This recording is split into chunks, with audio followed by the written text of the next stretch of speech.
People always ask me why their grout lines get so dirty, even though they clean their floors regularly.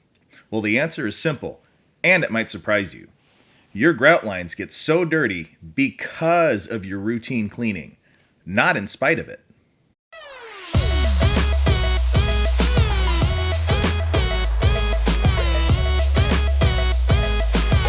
Magic Carpet Man. I know, it seems counterintuitive. The floor is dirty, so you clean it, then it's clean, right? Well, maybe. It depends on how well you clean the floor before you clean the floor. Let me explain. If you don't get all of the dry, loose dirt off the floor before you get the floor wet, then you just turn all that dirt into mud. Then what happens to the mud when you run your mop over the floor? You smear the mud all over the floor, but more importantly, into the grout lines. You see, your tile is non-porous. It can't absorb anything at all. And I'm talking about ceramic tile here, not saltillo or brick or any kind of natural stone. I'm only talking about ceramic tile right now. Ceramic tile is essentially no different than glass from a cleaning perspective. The glaze they melt onto the surface is hard and smooth like glass, and it can be cleaned very effectively just by wiping it down. Grout, though, is nothing like glass. It's rough and porous, and it can be very difficult to get the dirt out of it once it gets a hold of it. So as your mop wipes the tile clean, it pushes all the mud into your grout. Week after week this goes on, and it happens so gradually that you don't even notice it until you move a rug or a piece of furniture, or you have a few tiles replaced, and then all of a sudden you see the difference. That's why it's so important to get all that dry, loose dirt up before you get the floor wet. Sweeping is okay, and if that's all you got, then it'll have to do. But vacuuming will get up more loose dirt than sweeping will. And the more dirt you can get up before you get the floor wet means less dirt that you'll turn into mud later.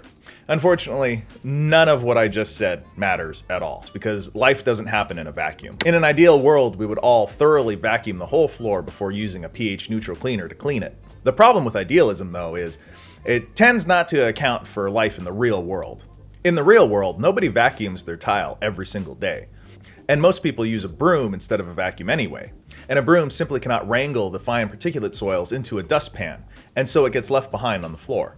And then someone spills a glass of milk, which runs off the edge of the table and onto the floor. And your toddler toddles around the house with their spill-proof sippy cup leaking all over the place. And as you pass dishes from the sink to the dishwasher, water drips onto the floor. And I'm not even gonna get into what the dogs are up to. And now all that fine particulate matter that's all over the floor is now wet and turning to mud, and there's nothing you can do about it because it's too late to vacuum. All you can do is wipe up that mess, but that's not enough to totally clean the floor. Unless you have the ability to extract the dirt from the floor, you'll be limited in how much dirt you can get off the floor.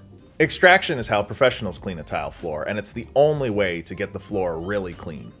Extraction allows us to fully rinse the cleaner, the dirt, the grime, and everything else off the tile and out of the grout. You just can't get all of the dirt up without extraction. And that brings us to the main reason why your grout gets so dirty. The mop. And it doesn't matter if you're using an old string mop, one of those maxi pad mops, or a microfiber mop, which is what I recommend. They all have the same liability. They can only hold so much dirt before they start to smear the excess all over the floor and, say it with me, into the grout. But these are the tools that we have at our disposal, so we have to make them work for us. And we do that by thoroughly vacuuming before we wet clean, changing our mop water, our maxi pad, our microfiber pad, or whatever else we're using often, and use a pH neutral tile cleaner. After vacuuming, this is the most important step in keeping your tile and grout clean. So what is a neutral pH tile cleaner, and why should you use one? A neutral pH tile cleaner is neither acidic nor alkaline. The pH scale works like this. 7 is neutral. Water is a 7 on the pH scale. So are floor cleaners like Fabuloso and Bona stone tile and laminate cleaner. Everything above a 7 is an alkaline, and everything below a 7 is an acid. Moving away from 7, each number increases tenfold. 9 is 10 times stronger than 8. 10 is 10 times stronger than 9. And so on until you reach 14, which is 10 million times stronger than 8. The same applies to the acid side. Each number is 10 times stronger than the previous, making 0 10 million times stronger than 6. Using a neutral pH cleaner is important for two reasons. The first is that using alkaline cleaners like bleach and ammonia and acidic cleaners like vinegar and pine sol can actually cause a buildup of residue on the floor that can attract new dirt like a magnet and makes the floor very difficult to clean, even for a professional. Take this floor for example. My client mopped this floor with ammonia every week for years and years and years. Just look at that buildup.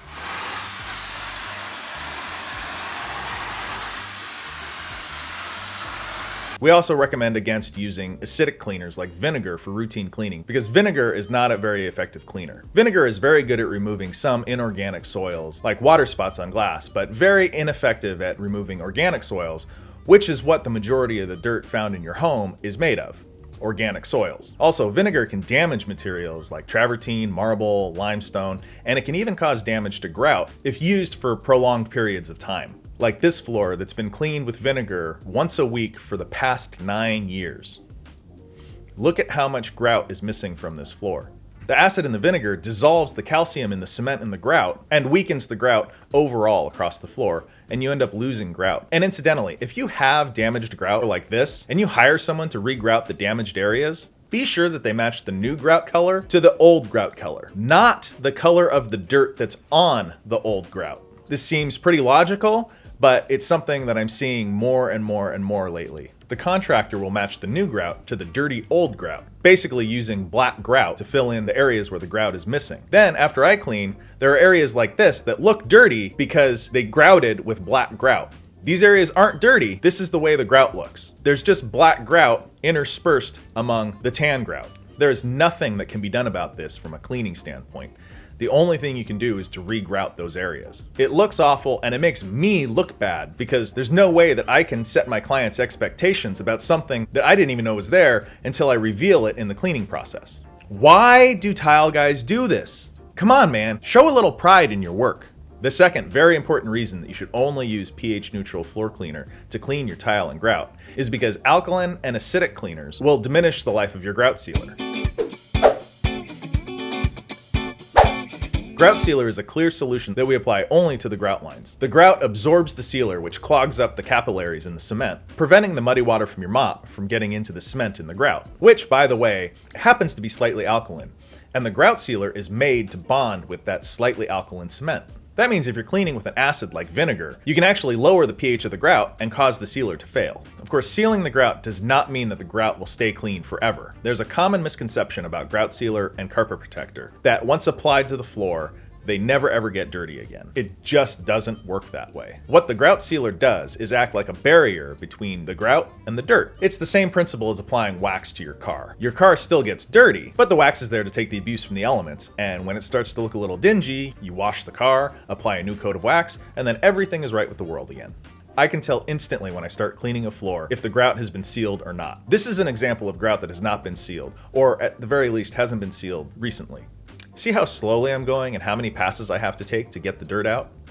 And now here is an example of grout that has been sealed. See how effortlessly the grout comes clean? And while we're on the subject of sealing grout, I should also point out how not to seal your floor. This floor was coated with acrylic floor finish. Don't ever do this. Acrylic is not made for tile and grout or natural stone or wood or any other flooring except vinyl, and should never be used on anything else. It took a lot of extra work to remove the coating and get this floor clean. And look how dirty the floor was with the acrylic coating on there. Only use a sealer that's made specifically for sealing cement grout. Well, that's about it. If your floor is new, you should start implementing these steps immediately. If it's not new, then a cleaning professional like me can help you by cleaning and sealing your floor and bringing it back to a condition where you can then start implementing these steps going forward. From there, you should be able to keep your floor looking good for about 18 to 24 months before you need another major professional cleaning.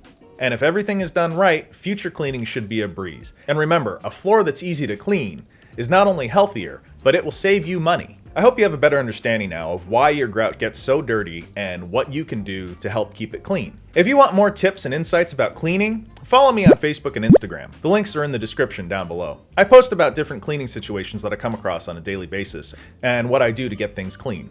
And don't forget to like and subscribe. Thanks for watching, and until the next one, stay clean.